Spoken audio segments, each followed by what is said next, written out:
شي فيراج ما عندي ما ندير، اعتذر لك. ما انا باغي نعاود ما كرهتش نعاود.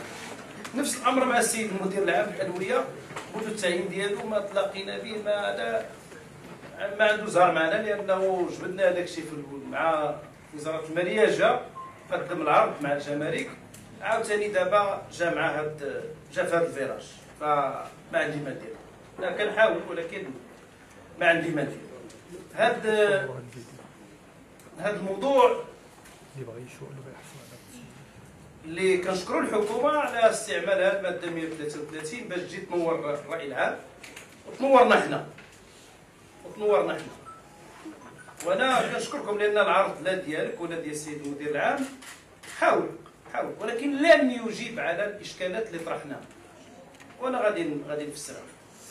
فالموضوع مهم، لا بغينا نتكلموا على الادويه، نتكلموا على يعني الاشكالات اللي متعلقه بالسياده كما قلت السيد الوزير، يعني ان تعزيز السياده الدوائيه، وان احنا اللي كيهمنا هو الدواء يكون متوفر الى غير ذلك. وعجبني هادشي اللي قلتي، انا لا نخفي اي شيء. بالمناسبه راه باغي كنطلب العرض، انا راه يمكن نمشي فيه اقصى ما يمكن، وما بغيتش تسلمونا. انا نقول لك السيد الوزير، يا السيد الوزير ما عنديش انا، لا عندك انت صيفطوني داك الوكاله، لا عندك انت السي زرق حتى راك محظوظ، وانكم فندتوا ادعاءات تضارب المصالح، وخصنا نرتقيو بالخطاب العمومي، وان كل الاقتناءات تتم حصرا في اطار القانون وفي اطار مرسوم الصفقات العموميه. هذا الكلام ديالكم السيد الوزير، وبانه هذه التراخيص الاستثنائيه كانت كديرها مديريه الصحه، وكان جوج المهام في 2009 وفي 2015، والان عند وكاله الادويه. هذا كلامكم، وان ثم الكلام ديال السيد المدير العام اللي تكلم على الاشكال بصفه عامه ديال التراخيص، وقف على الكاسائل كيجاوب. طيب، لا في الجواب ديالكم السيد الوزير ولا في ديال المدير العام ما كاينش جواب على ما اثرنا، وهذه رجال. لكن قبل ذلك خليني نقول السيد الرئيس المحترم السي شوكي بانه لك عندك انت اطلاع، حنا ما عندناش، ولكن عندنا حنا كيفاش عاوتاني لان كنستعملوا المواقع الرسميه. تكلمتي على 53 صفقه كلها دارت في لايمان باستثناء جوج. شنو هما هاد الجوج؟ انا ما عرفتش، كتقول حشومه وعار، واننا يعني كنمسوا بالشرف ولا غير بالشرف والذمه. انا من الاول كنقول لك الهدف ديالنا العداله والتنميه هو المصلحه العامه، وانه نبحث على ان كل شيء دار في اطار الدستور والقانون. هذا الشيء اللي كنقلبوا عليه، وما عندنا حتى شي اشكال لا مع شخص ولا مع حزب ولا مع هيئه ولا.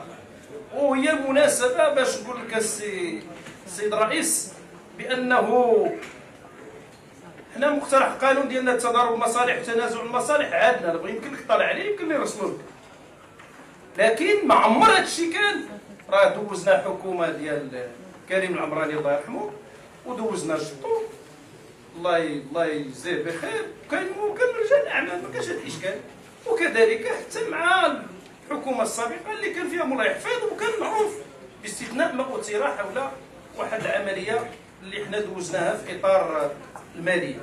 طيب، فاذا حنا من حيث المبدا ما عندنا حتى شي مشكل. ارجع لاقول داك الشيء اللي قلته في الجلسه ديال 13/11/2025 اعيد. الكاسيل هذا تسالى، السيد المدير العام كيقول كاين جوج شركات داروا وحده بالزرق وحده بالبرتقالي، ما عندي حتى شي مشكل، وقال وجابنا واحد العدد ديال الاشكالات المرتبطه بهذا الدواء. انا كنقول لكم سيد المدير العام، سيد الوزير، انا والله باش نحب بالله والله ما عندي علاقه ولا اعرف لا هاد حكمه ولا اللي تحت منا ولا اللي فوق منا. هاد بروموفارم والله ما كنعرف، باش نجيو من الاخر. هذا الموضوع الذي اثرته انا واعي بالخطر ديالو، ونزيدكم الخطر ديالو هو انني منذ 2002 واثير كثير من القضايا اللي فيها اشكالات تتعلق بتضارب المصالح، تتعلق بالفساد. لكن منين بالماده 133 بالرغم من المعطيات التي اتوفر عليها. قلت قد تفاجئني الحكومه، ولا اخفيكم باننا حنا باش نديروا لجنه تقصي الحقائق في حزب العداله والتنميه مسطرات تتطلب موافقه الامانه العامه. وفي كل لحظه، والان اتصل بي الاخ امين العام واتصل 4 مرات سابقه كيقول لي هذا الموضوع واش. كنقول له ودي خلينا نسمعوا الحكم، خلينا نسمعوا الحكم، وحنا جينا كنستمعوا للحكم. اليوم بعد ما استمعنا الحكومه لا جديد، لا جديد. هذاك البلاغ اللي درتوه نهار 13 اعدتموه، وهادشي اللي جايبنا السيد المدير العام. اسمح لي ما كنت تقدر انت استاذ ديالنا ستانكور ماجسترال اللي كتقرينا كيفاش هادشي كيدار مزيان. انا معني التمانع، معني التمانع ماشي، ولكن الجواب على السؤال. هاد القصائل هاد الحكمه ملي حطات لكم الطلب في 23 مارس لحد الساعه كتقول حنا كنديرو كنفعلو كنرجعو كنديرو ها المساطير اللي كنستعملو عندها لايمن ما تعقدناش. وعوض اننا نمشيو في هاد لايمن مشينا درنا لاتين، مشينا درنا لوتوريزاسيون تومبورير ديتيليزاسيون. طيب هاد العمليه هذه لان انت كتوضح لنا لان ما بين لابيل دوفر السي شوكي وما بين لاتين ما بين السماء والارض. لابيل دوفر كيكون شفاف. بالمناسبه هاد 50 اللي تكلمت عليهم ولا اقل ولا اكثر خلال 2025 50% من طلبات العروض المفتوحه خرجت غير مجديه. انفريكسيون انا خليني نشرح انا جاي خرجت انفريكسيون. علاش؟ لان في السي بي اس وهو عندي النموذج اللي كتعده الوكاله كيدير واحد عدد شروط معقوله في نظري، لكن هي كتكون يعني مجحفه او مزيره او لا من حيث الثمن ولا من حيث لا كاليتي ولا من حيث عدد من الشروط. كتخرج انفريكسيون. ملي كتخرج انفريكسيون اش كنديرو؟ هذا هو الاصل، هو اننا نديرو مادام كنتكلموا على مرسوم الصفقات العموميه واللي تعدل مع هذه الحكومه وهي مشكوره واللي فيه واحد العدد الايجابيات بعد ما كانت تعدل في 2013 وفي 2007 وقبل في 98. هذا المرسوم كيتكلم على ابيل مانيفيستاسيون دانتيري، ابداء الاهتمام. كنشدوا الشركات اللي شاركوا وعندهم لايمن كنقولوا لهم اعطيها علاش ما بغيتيش تشارك. ماشي بحال اللي درتو دابا السيد الوزير ولا السيد المدير العام الوكاله. اتصلتم بهذه الشركه وهذاك الفارماسي اللي مكلف اكثر من 20 مره كتسولوه في الويكاند اكثر من 20 مره كتصلوا به. اكثر من ذلك اتصلتم بجميع الشركات كتقولوا لهم علاش ما كتشاركوش في لابيل دوفر. كيخصكم ديروها قبل ما نقولوا حنا. مزيان ديروا هذا الشيء مزيان السيد الوزير، واشد على يدي انك خرجتي اللجان منذ ذلك الوقت فاش تكلمنا الى الان. خرجتي اللجان لكلينيك مزيان، هادشي كله نحن نشد على يديك. لكن الموضوع ديال كاس ال والله ما تعقلوش لانه عنده اشكالات وراك قلتوها باش. ولكن من مارس واحد خرجتوا له المره الاولى كتقول خرجتوا في فبراير 2025 وخرجتوا في 28/5/2025 وانكم كتراجعوا كتشوفوا الى غير ذلك. قولوا لنا واش دار الثمن عالي ما قبلتوش، قولوا لنا خصنا نعرفوا. اما نحيدوا ملي كتكون اما الصفقه انفليكسيون واما بشروط اللي علاش كنديروا لي زاتيي وهي قدمها لنا السيد الرئيس السيد المدير العام. قدمنا لكم كاش كنديروها في 7 الحالات، ولكن لابيل دوفر فيه واحد العدد ديال الشروط. لي زاتيي شنو الشروط ديالها؟ 6 كتجمع واحد الملف. كل هذه القصه كتجمع واحد الملف. استمارة مسطرة ترخيص استثنائي مملوءة بوضوح، رسالة طلب موقعة من الصيدلي المسؤول، وصفة طبية أو طلبية من المؤسسة الصحية، نسخة من الإذن بالعرض بالسوق، شهادة ديال بي بي اف و سي ار بي ولا ماشي سي ار بي ار سي بي و سي بي بي، والتزام بإيداع الملف تسجيل عند الاقتضاء. هادشي اللي كيطلب. وكتجي عند واحد السيد كتقول له اودي الملف. ما الذي شنو اللي كيوقع؟ كيوقع هو انه الوزاره عندها والوكاله عندها الادويه اللي هي فيها خصاص. بالمناسبه هما ادويه عندنا فيهم خصاص، كلهم غيمشيو لي زاتيو اذا ما كانوش مشاو 13 شهور. عندنا تاموكسيفين، ميتوتريكسات، كونسيكلوفير، سيترات دو كافيين، كاربامازيبين، ليموغلوبين، سيلفات دو مانيزيوم، نوغادريلانين، لا غيتونافير، لا ريفومبيسين مع ليزونيازيد، سيروم اونتيتانيك والسيروم ديال الافاعي اونتي سيركو. كتمشيو لي زاتيو اش كتمشي اما انفيكسيون كتمشي لي زاتيو، واما غير الخصاص كتعرف الخصاص وكاين. شكون اللي كيعرف هادشي؟ شكون اللي كيعرف هادشي؟ 6 شهور قبل كيكونوا معروفين عند المديريه لوزاره الصحه وعند الوكاله. شكون اللي عنده لاكسي لانفورماسيون هو اللي كيوجد الملف. ملي كتوجد الملف كتجي الوزاره وتقول لك اودي هذاك الدواء راه شنو فيه راه خاصنا. اللي موجد الملف اللي عنده الخبر على 6 شهور موجه هذا الملف، لان الملف شنو هو هادشي اللي قلت لكم. شنو هو الخصاص اللي عند الدوله، وكيمشي يدير واحد البونك وكيمشي عند لي كلينيك وكيقول لهم اودي واش عندكم خصاص، وكيجمع الخصاص كله وكيجيبو، كيعطيوه الترخيص وكيمشي يجيبو. شكون اللي عنده المعطيات عنده المعلومه؟ ولذلك حنا كنقولوا السيد الوزير بان هذه القضيه ديال كاسيل ما بين لابيل دوفر وما بين لا تي منفذه ديال ما قلتولناش. حنا كنقول لكم فارما برو هي اللي فازت به. ما كنقولوا خليونا دابا كنتكلموا ما تكلمش باسم الوزير. الشركه فارما بروم هي اللي تعطات لها لا تي ديال كاسيل. احنا نعيدها ونكررها. طيب كتقولوا لنا ودي ما كاينش شنو المشكل؟ يكون شي مستثمر، انا ما عندي حتى مشكل مع المستثمرين، وانا قلت المشكل. دائما رجال الاعمال دائما كيكونوا في الحكومات وكيكونوا في البرلمان، كيخصهم يحترموا القانون، ما كاين حتى مشكل. لكن في هذا الموضوع سمحوا لي كتقولوا لي ودي واحد العدد كيتكلم بان هذه الشركه راها تبدلات ودارت هذاك الشيء مزيان، ما عندي حتى مشكل.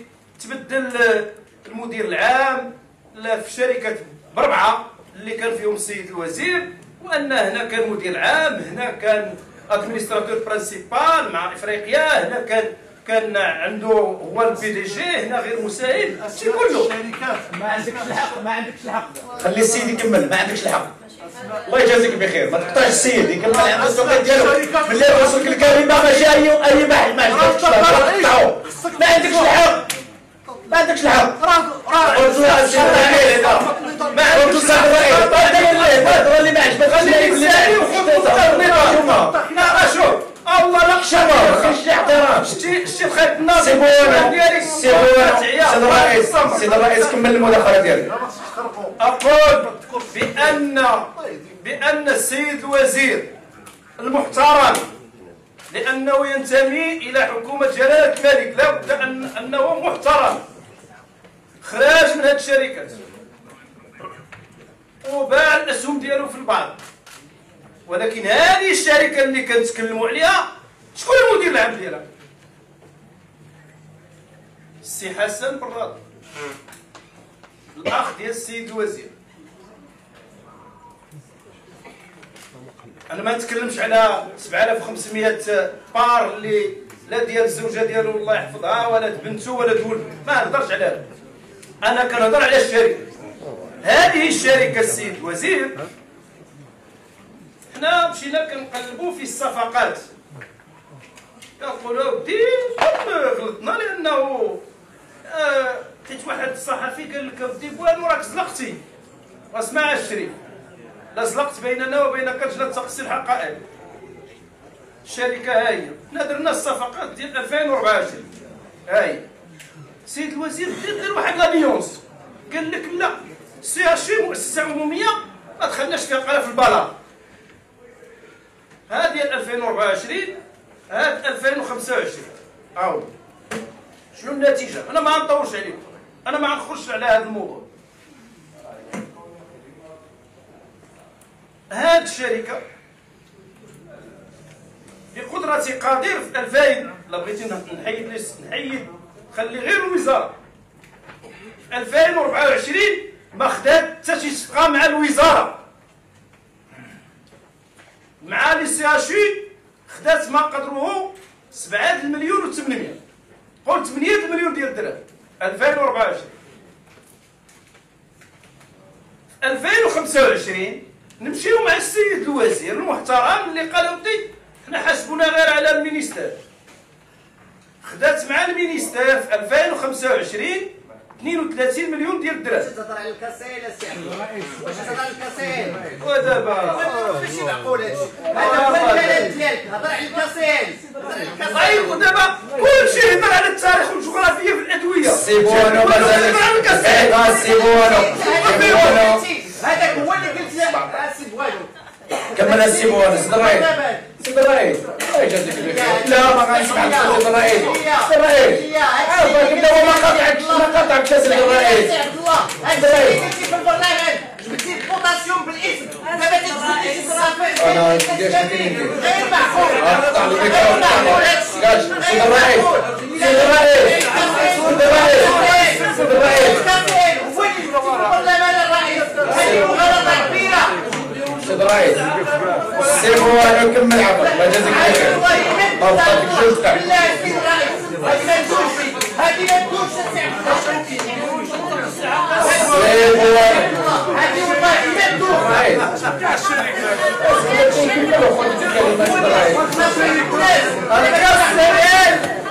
الكاس زاليت منه.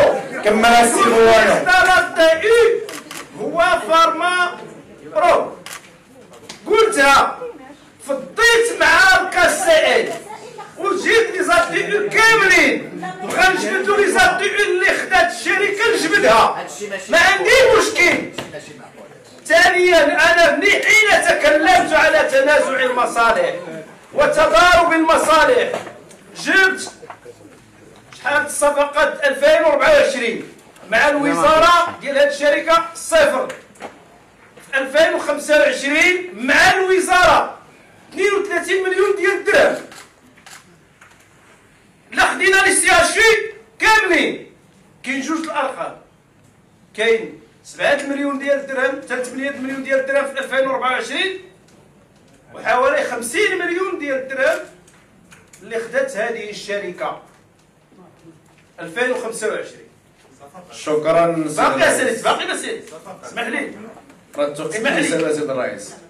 ما قلتيليش انا التوقيت. كمل. طيب السيد الرئيس ساختم انا الكلام ديالي يزعج. ساختم ثلاثه الافكار. اولا السيد الرئيس انا غنكمل. اولا السيد الرئيس حنا طلبنا لي زاتو تعطى لنا اللائحه اللي دارت مع هذه الحكومه مني جا السيد الوزير باش كاع ما نخلطوا. مني جا هذا السيد الوزير في اكتوبر 2024 الى الان تعطاونا لي زاتي ما تكلناش الرقم راه انخفض وطلع في علاقته بلي زابيل دوفر. حاول الشركه لا تكلم. طيب اعيد واكرر التصريح ديالي اللي قلته في 13 بالجلسه العامه، وهو انه تعطى واحد لاطي لواحد الوزير واللي استفد منه وفيه تضارب المصالح.